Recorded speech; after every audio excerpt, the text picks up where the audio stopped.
Well, it's actually great to be speaking after tributes to four internationalists who really took sides in the struggle. And they're taking sides and representing the aspirations of the people is why they're remembered today. So I really want to focus my talk on probably what is the oldest Union song, Which Side Are You On? It's a song about the class struggle. And in the class struggle, there are sides. And every question, every political issue begins with this question, which side are you on? Now, in U.S. elections, we know, regardless of who wins, who's in the White House, Wall Street and the Pentagon, their rule continues. Different factions, different interests in the ruling class, that's what's being fought out in a U.S. election, but there's no big change. And this is really true of elections. They represent what grouping is really organizing society. But I want to address, there have been 3 elections actually in the past 10 days that have been decisive in different ways. And they tell us a lot about where the U.S. stands and how U.S. corporate power chooses sides. And it has everything to do with Wall Street's corporate rule on a planetary basis. Now, Secretary of State John Kerry probably expressed the most cynical view of elections when he said, and this was after the U.S. supported and really endorsed coup in the Ukraine against an elected government, and the coup again with U.S. support by the generals in Egypt against the popularly elected President Morsi government in Egypt. So he said elections don't always lead to democracy. That was his way of saying the U.S. government, U.S. power, was supporting these 2 coups d'etats, which were really bloody affairs.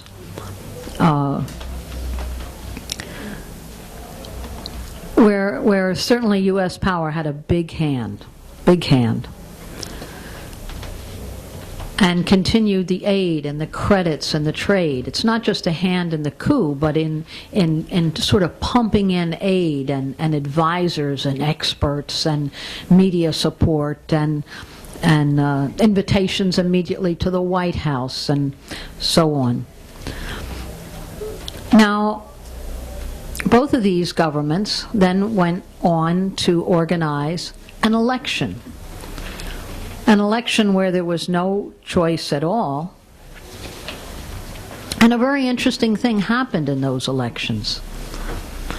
Now, in Egypt, there were so many people who boycotted the election that the first responses on the first day, they thought that less than 10% of the population had turned out to vote.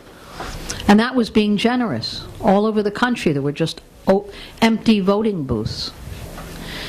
The elections were continued a second day, and then the government declared that there would be a £500, that's about a $70 fine, on anyone who didn't vote. There was also a holiday, and there were free buses, and there were all kinds of other things people were threatened with job loss, all kinds of things if they didn't have their stamped as taking part in the election. So they pushed the numbers up a bit higher, but they really had to, overwhelmingly, there was a boycott, a stay at home, a no vote, a refusal on the part of millions of people to go along with this process by a military government. where there had been, as I say, thousands jailed, thousands who've been killed, and so on. Now, the election in the Ukraine, I think we followed pretty extensively here also in our meetings, where here is a fascist government organizing an election, and whole parts of the Ukraine, eastern and southern Ukraine, where more than 10 million of the population live, again, the voting booths were absolutely empty. No one showed up, overwhelmingly. It was a non-event, because 2 weeks earlier there had been a huge surge when people in these very areas had organized their own referendum. Now that was dismissed by the U.S. Referendum doesn't matter. They can't decide anything. So I'm going into this by talking about the U.S. response. They completely embraced this election in Egypt, even though there was very, very low voter turnout and was completely decided in advance. They completely embraced this election in the Ukraine. And then what was their response? There was also the election in Egypt on Tuesday. I'm sorry, excuse me. Right, I just spoke about Syria. There was also the election in Syria on Tuesday. There was, first of all, the demand that Syria cancel their election, and a campaign to say that the elections had no legitimacy, and also that the U.S. would continue and even increase its aid to the mercenaries who are literally laying waste to Syria, and they would continue to bleed Syria by the arming of these tens of thousands of mercenaries. But that didn't stop the election. If anything, it increased the determination. And around the world, this was also seen as extremely important. There were members of parliament from 11 countries who officially came as observers: Russia and Iran, and Bolivia and Brazil, Venezuela, Tajikistan, Uganda, Zimbabwe, Democratic People's Republic of Korea, the Philippines. There were journalists who came from a whole number of other countries, from the US, from Canada, from Pakistan and Malaysia, and so on. Now, this was world news. It was a big, big event, but not here. Let me ask how many people here actually saw articles in the US press on the elections in Syria on Tuesday or Wednesday? You see it on TV, or was it front page here? Was it anywhere? It was hardly paid any attention to. Now, I will say, along with all these representatives, that we're very proud that the International Action Center was included in this delegation that went as observers to Syria during the election, asked to participate in the observer team. And, right, it's a very... We helped to gather others to go also, because it was very short notice. You know, it's hard to call someone up and say, can you in the next day and a half or 2 days, you know, leave for Syria, which is also a risky thing to do. It is a country at war where there are many assassinations, car bombings, destruction, missiles and explosions, and so on. But we thought this was an important time to go. And Scott Williams from Philadelphia, who's a member of the International Action Center, he's really a leader of FIST, Fight Imperialism, Stand Together, was able to go. And there are other friends and activists that we connect and meet with really in the struggle who are also part of this. Now, their reports, and it has been very, very exciting, the reports this U.S. delegation have sent back, because they've had interviews with countries all over the world. Russia and India and all different media have interviewed. And they're particularly interested in what would somebody coming from the United States say about an election in Syria. Now, organizing this election was a huge undertaking, because Syria has been torn apart by U.S. and Saudi, NATO, Turkish-funded mercenaries and terror groups. So to organize thousands of different polling places all over the country in areas that are really just barely secure, and be able to secure the lines and be able to secure the international guests who come, this was a big undertaking for the government. The first sign that we had that this was really a different event was what happened in Lebanon. Now, Lebanon, right next to Syria, small country, 2.5 million. And there are more than 1 million Syrian refugees in Lebanon. It's a huge difficulty for the government in Lebanon. And overwhelmingly, these Syrians wanted to vote, and you are able to vote at your own embassy. It created what they said was the biggest traffic jam, that Beirut was absolutely paralyzed for 2 days. There were literally hundreds of thousands of people who came out to vote. And in Beirut, they have a history of very big demonstrations and past struggles. But they said it topped anything they saw, and the people in huge numbers, and you can't say they were driven there by fear of the Syrian government, but overwhelmingly these refugees turned out carrying banners and flags and pictures of the Syrian President Bashar Assad. Now, the U.S. was so worried about the elections in the U.S. and Britain and France and Belgium and Qatar and United Arab Emirates and so on. They did what's unprecedented. Usually immigrants, expatriates, people who are traveling, are able to vote in the embassy of their own country during an election. But not Syrians. If they lived here in New York City, no. If they lived anywhere in the U.S., they couldn't vote here. They were denied that by the U.S. government, by the British, French, so on.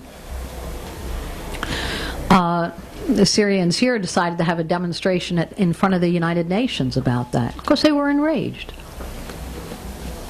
So, but that gave an indication, even before the Tuesday election, that something was really happening on the ground in a huge way, and that this election was more than casting a vote.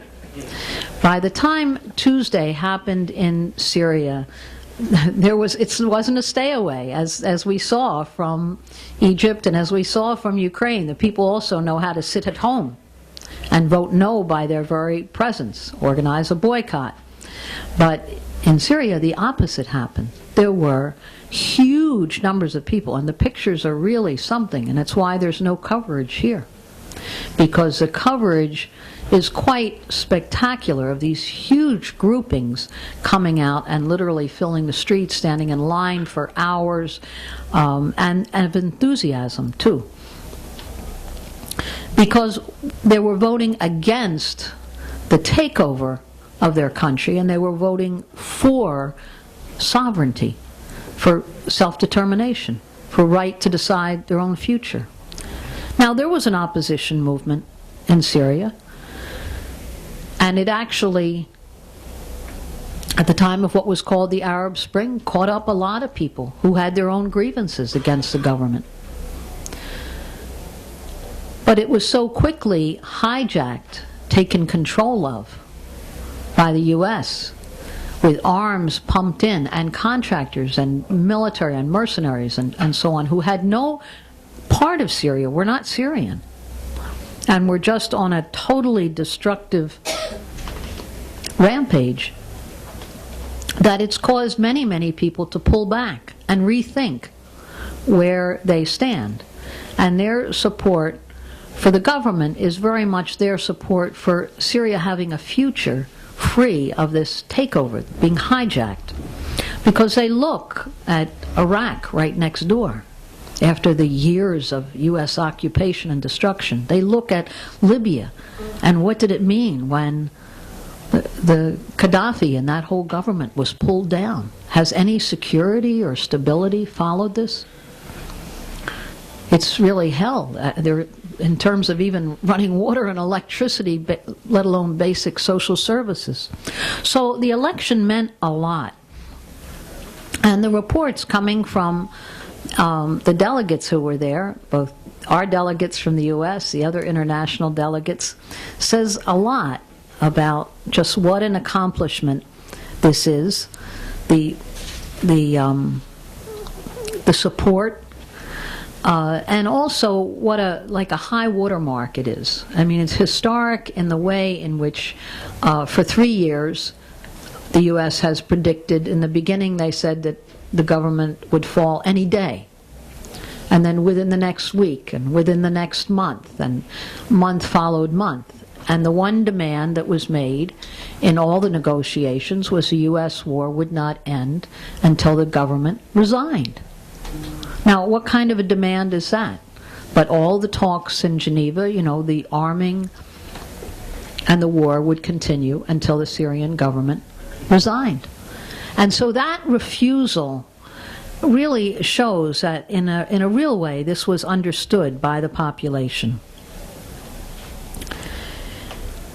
So for us, it's always a question, looking at, and as I say, that's why I'm glad to follow those who, on many, many different complicated international issues, again and again were able to steer and were with us also in many struggles. Now, how does U.S. imperialism choose sides in the global struggle? Is it just arbitrary? Is it just a roll of a dice? No. It's really based on what client state, pawn or puppet, do they think they can hold totally under their thumb of just the relentless Wall Street corporate demands. What do they want? They want totally unrestricted access to markets, resources, cheap labor of the population. And any country that's attempting to set an independent course or maintain some form of independence in this period is targeted ruthlessly. We have a situation internationally, it's different from in the past when there was a socialist camp that could be protection, like a union can protect workers from just unrestrained demands of the bosses. But no country stands alone. I mean, how has Syria survived these 3 years of war? Because there were really alliances of other countries who understood that if Syria fell, it would impact their future too. That if imperialism was stronger, they were next on the list. And this was true for both Russia's support and vote in the United Nations again and again, and Iran's support and giving aid and material, military equipment, and Hezbollah's support in Lebanon, knowing if Syria fell, Lebanon was days away from complete seizing hold. So those who were trying to resist imperialism on some level or another really also have sided with Syria. In Syria, and I want to say it really impacted me when I was there, who felt strongest about the government and defending the government in some way was especially women, because they looked at the just total chaos of capitalist markets when the U.S. marches in, and they also look at the completely reactionary anti-woman, anti-human regimes that the U.S. puts in place, and laws that are decades in the past that are suddenly revived. And they know it would mean the end completely of the rights that women today are guaranteed in Syria. It's a secular country, overwhelmingly. It's a multicultural, multi-religious, multinational country, and determinately secular. Women have the highest educational level. That doesn't mean that it's perfect. It doesn't mean that it's a socialist country. There's capitalist relations, but there are subsidies to a huge number of basic material programs that have made a big difference in the life of the people. And that's what they want to end. That's what the U.S. wants to end. So wherever they see resistance, the population as a whole and the government in office faces just constant subversion, intervention, sabotage by the military. It takes on economic forms, it takes on social forms. Now this is true not only in Syria. We could look at Cuba or Venezuela or Bolivia. Even in Latin America, there may be a wide variety of governments. In Ecuador, we could look in the Middle East at Iran and Syria. Could look at Russia or China. There's a wide variety, but wherever there seems to be any resistance, then there's a huge program of unending subversion and use more and more of every social form of subversion too. We can look at this expose on this big effort that Washington put into a Twitter campaign in Cuba. They wanted to get the connection, the addresses to tens of thousands of Cubans to use in a crisis where suddenly people would just be deluged with contradictory information.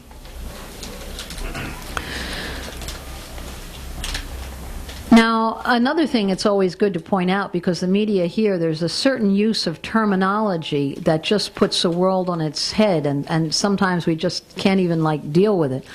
But all of these, doesn't matter what troops are going anywhere in the world. In this day and age, they're all called peacekeepers, right? It's always about democracy. It's always a defense of a free press and the rule of law and self-determination. But that's never what it's about. Now, why would we take sides here? Why is it so important in the workers' movement to take sides? When Wall Street wins, they're stronger as a class, and stronger even in the repression here and the demands made here. It's more difficult here and there. And so every gain of imperialism is a loss for the working class as a whole. And recognizing that and being able to steer through the propaganda is what we're all about. And understanding that class solidarity has also a real material base. Now what's ahead? And winding up, what's ahead? There was, as I say, an immediate announcement on the part of the U.S. that they would continue to bleed Syria. They're actually going to increase the amount of funds, heighten the amount of military equipment, and so on. On the other hand, their position is so much more difficult than at any time in the past, because the Syrian government has a whole new level of legitimacy. And this assertion again and again that they represent no one and have no legitimacy, the whole world has seen that they have an enormous layer of support. And no one can contest the visual of millions of Syrians casting ballots. So it's very hard to deny that new level of legitimacy. It's going to mean a lot in the struggle. And the refrain again and again that the Syrian government could not take part in any negotiations because they don't represent the Syrian people has, in a very real, living way on the ground, been laid to rest. Or that the government represents just a tiny fraction, or is irrelevant, and so on and so forth. So the position has changed entirely, and the people have stood up. Now, I have no way I could go through all of this, but it's also important for us to look at the total hypocrisy here in the U.S. media when they make demands on an election in another country. Now, in the United States today, there's probably, I think the U.S. now ranks 58th in the world in terms of voter turnout. So the voter turnout based on the eligible voting age population here is low, atrocious, and going much lower. I mean, there's a real war on the rights of African American people, rights of immigrants to vote. And in state after state, they're passing new legislation to make it even harder to vote, make it impossible for prisoners to vote. And at the same time, you have the Pentagon in a pact with absolute monarchies. I mean, it's an impossibility for them to argue with a straight face, and yet they do again and again. But here they are in an alliance with Saudi Arabia and Qatar and the United Arab Emirates and the monarchy of Jordan and so on and so forth to bring down the government in Syria. So the hypocrisy we should never let go of either. But it's also the use of sheer terror. That's how they seek to impose their will. Now, just in winding up, I do think we should acknowledge, very important to acknowledge the Syrian people's will to express themselves, to stand for their own sovereignty and self-determination, to stand for unity, to stand even for the rights of a secular government to continue. The Syrian Communist Party took part in the elections, ran a candidate. Now, they had been in the opposition in the days of the early Arab Spring. But they then saw which way it was going and what the opposition had become. And they then took a very different role. They joined the government. At the same time, in running a campaign, they raised what would be in the people's interest to do in the period ahead. They had no expectation that they would win. So there's a lot to learn in all of this. There's a lot of internal contradictions still in Syria. We should know that. But this is a big historic change, another big setback in terms of U.S. domination and control, a setback that involved millions of people doing something that was actually very courageous. It would have been easier to just sit home on that day based on the threats that people were facing. And yet instead they came out in this surge of exuberance. And we look forward to Scott Williams, our own comrade and activist who is going to be reporting back in the days ahead. We look forward to reproducing and reading the reports of the other delegates who went, who've also filed really interesting reports. It's also on our paper online. There's a lot to learn from this, but we do know it's a big stage in the struggle. Thank you.